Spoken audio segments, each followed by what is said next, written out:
بہت سی تسبیح کریں اور تجھے کثرت سے یاد کریں، تو ہم کو ہر حال میں دیکھ رہا ہے۔ فرمایا موسیٰ تمہاری دعا قبول کی گئی، اور ہم نے تم پر ایک بار اور بھی احسان کیا تھا جب ہم نے تمہاری والدہ کو الہام کیا تھا جو تمہیں بتایا جاتا ہے۔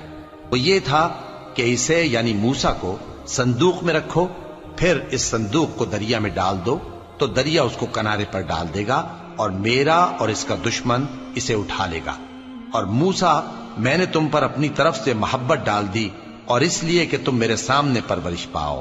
جب تمہاری بہن وہاں فرعون کے ہاں گئی اور کہنے لگی کہ میں تمہیں اس کا پتہ دوں جو اس کو پالے پوسے، تو اس طریق سے ہم نے تم کو تمہاری ماں کے پاس پہنچا دیا تاکہ ان کی آنکھیں ٹھنڈی ہوں اور وہ رنج نہ کریں۔ اور تم نے ایک شخص کو مار ڈالا تھا تو ہم نے تم کو غم سے نجات دی، اور ہم نے تمہاری کئی بار آزمائش کی، پھر تم کئی سال اہل مدین میں ٹھہرے رہے۔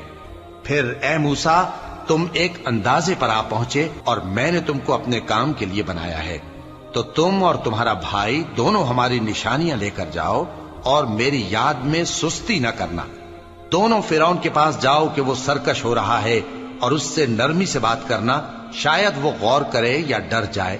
دونوں کہنے لگے کہ اے ہمارے پروردگار، ہمیں خوف ہے کہ وہ ہم پر زیادتی کرنے لگے یا زیادہ سرکش ہو جائے۔ اللہ نے فرمایا کہ ڈرو مت، میں تمہارے ساتھ ہوں کہ سنتا اور دیکھتا ہوں۔ اچھا تو اس کے پاس جاؤ اور کہو کہ ہم آپ کے پروردگار کے بھیجے ہوئے ہیں، تو بنی اسرائیل کو ہمارے ساتھ جانے کی اجازت دیجیے اور انہیں عذاب نہ کیجیے۔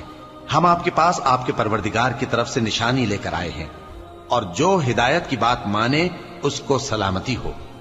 ہماری طرف یہ وحی آئی ہے کہ جو جھٹلائے اور منہ پھیرے اس کے لیے عذاب تیار ہے۔ غرض موسیٰ اور ہارون فرعون کے پاس گئے۔ اس نے کہا کہ موسیٰ تمہارا پروردگار کون ہے؟ کہا کہ ہمارا پروردگار وہ ہے جس نے ہر چیز کو اس کی شکل و صورت بخشی، پھر راہ دکھائی۔ کہا تو پہلی قوموں کا کیا حال ہوا؟ فرمایا کہ ان کا علم میرے پروردگار کو ہے جو کتاب میں لکھا ہوا ہے۔ میرا پروردگار نہ چوکتا ہے نہ بھولتا ہے۔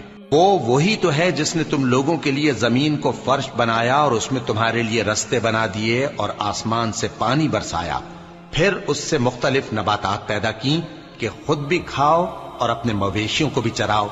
بے شک ان باتوں میں عقل والوں کے لیے بہت سی نشانیاں ہیں۔ اسی زمین سے ہم نے تم کو پیدا کیا اور اسی میں ہم تمہیں لوٹائیں گے، اور اسی سے ہم تمہیں دوسری دفعہ نکالیں گے۔